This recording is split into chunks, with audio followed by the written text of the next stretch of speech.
7 Habits of Highly Effective People Bangla audiobook summary part 1 সফলতা ভাগ্যে নয় অভ্যাসে লুকিয়ে আছে। এক মুহূর্তের জন্য চোখ বন্ধ করুন। ভাবুন, আপনার বয়স এখন 70 বছর। আপনি জীবনের শেষ প্রান্তে দাঁড়িয়ে আছেন। পেছনে ফিরে নিজের জীবনকে দেখছেন। আপনি কি দেখছেন? অসংখ্য অপূর্ণ স্বপ্ন, নাকি এমন একটি জীবন যা সত্যিই গর্ব করার মতো? একটি প্রশ্ন করি, আপনি কি কখনো ভেবেছেন কেন একই বিশ্ববিদ্যালয় থেকে পড়াশোনা করা দুইজন মানুষের জীবন সম্পূর্ণ ভিন্ন হয়ে যায়? একজন কোটি টাকার কোম্পানির মালিক, অন্যজন মাসের শেষে বিল পরিশোধ করতেই হিমশিম খায়। কেন? তাদের কি মস্তিষ্ক আলাদা ছিল? না। তাদের কি সময় বেশি ছিল? না। তাহলে পার্থক্য কোথায়? স্টিফেন কোভি বলেন, পার্থক্য সৃষ্টি করে অভ্যাস। কারণ আপনার ভবিষ্যৎ কোনো একদিন হঠাৎ বদলে যাবে না।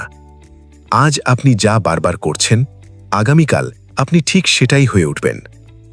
আপনি যদি প্রতিদিন অভিযোগ করেন, একদিন অভিযোগ করাই আপনার স্বভাব হয়ে যাবে।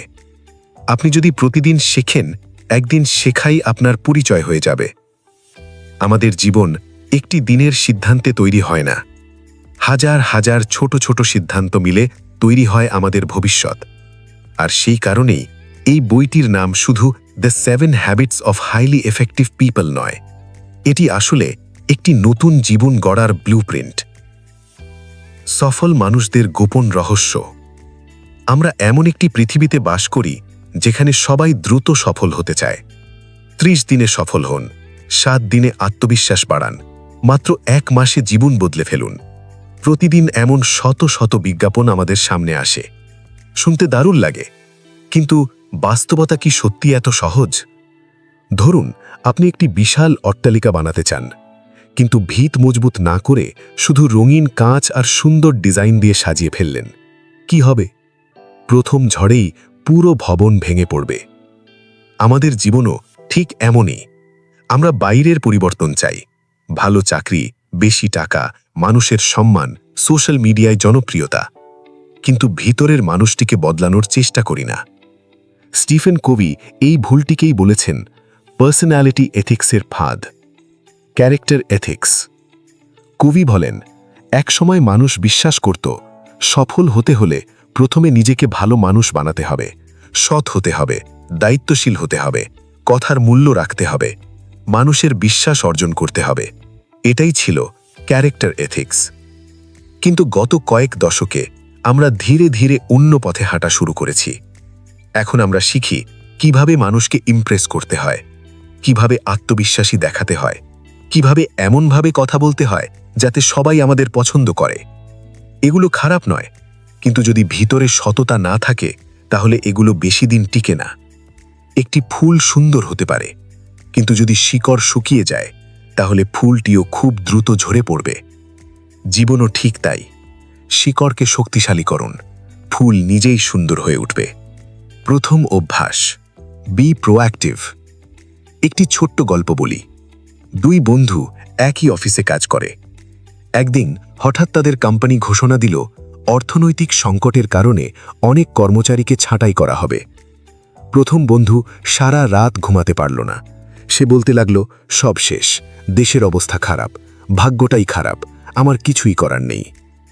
দ্বিতীয় বন্ধু, সেও ভয় পেয়েছিল, কিন্তু সে একটি কাগজ বের করল, লিখতে শুরু করল, আমার কি কি দক্ষতা আছে, আমি আর কি শিখতে পারি, আজ যদি চাকরি চলে যায় আগামীকাল কি করব।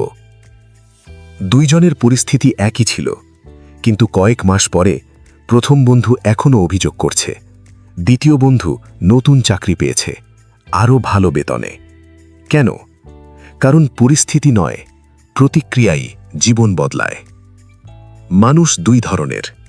কোভি বলেন, পৃথিবীতে মূলত 2 ধরনের মানুষ আছে, রিঅ্যাক্টিভ মানুষ আর প্রোঅ্যাক্টিভ মানুষ।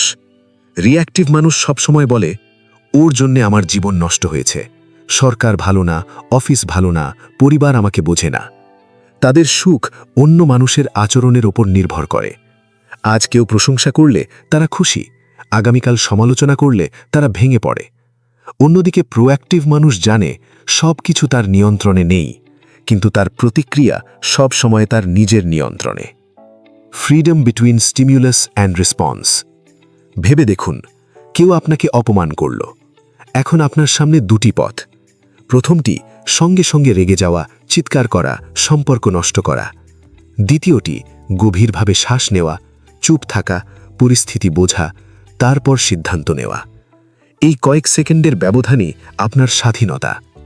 স্টিফেন কোভি বলেন, মানুষের সবচেয়ে বড় শক্তি তার প্রতিক্রিয়া বেছে নেওয়ার ক্ষমতা।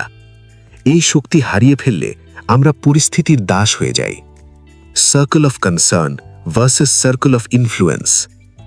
এখন একটি কাগজ নিন, দুটি গোল বৃত্ত আঁকুন। বাইরের বড় বৃত্তটির নাম দিন সার্কেল অফ কনসার্ন। এর মধ্যে লিখুন রাজনীতি, অর্থনীতি, আবহাওয়া, অন্যের সমালোচনা, ডলারের দাম, সোশ্যাল মিডিয়ার মন্তব্য।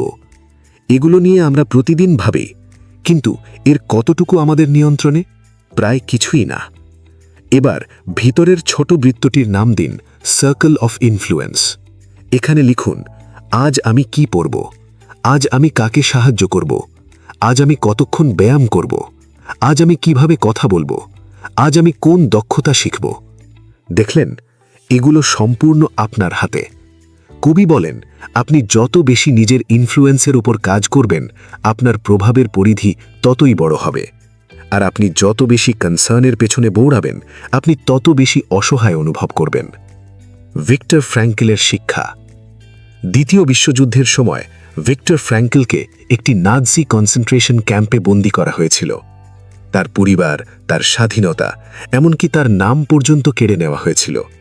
কিন্তু একটি জিনিস কেউ কেড়ে নিতে পারেনি, তার চিন্তা করার স্বাধীনতা। তিনি পরে লিখেছিলেন, মানুষের কাছ থেকে সব কিছু কেড়ে নেওয়া সম্ভব, কিন্তু একটি স্বাধীনতা কখনো কেড়ে নেওয়া যায় না, নিজের প্রতিক্রিয়া নিজে বেছে নেওয়ার স্বাধীনতা। এই একটি উপলব্ধি হ্যাবিট নাম্বার 1 হৃদয়। আজ থেকে একটি ছোট্ট পরিবর্তন করুন। আমি পারি না এই বাক্যটি বাদ দিন। তার বদলে বলুন, আমি এখনো শিখছি। আমাকে করতেই হবে এর বদলে বলুন, আমি এটি করার সিদ্ধান্ত নিয়েছি। শব্দ বদলালে চিন্তা বদলায়, চিন্তা বদলালে সিদ্ধান্ত বদলায়, আর সিদ্ধান্ত বদলালে জীবন বদলাতে শুরু করে।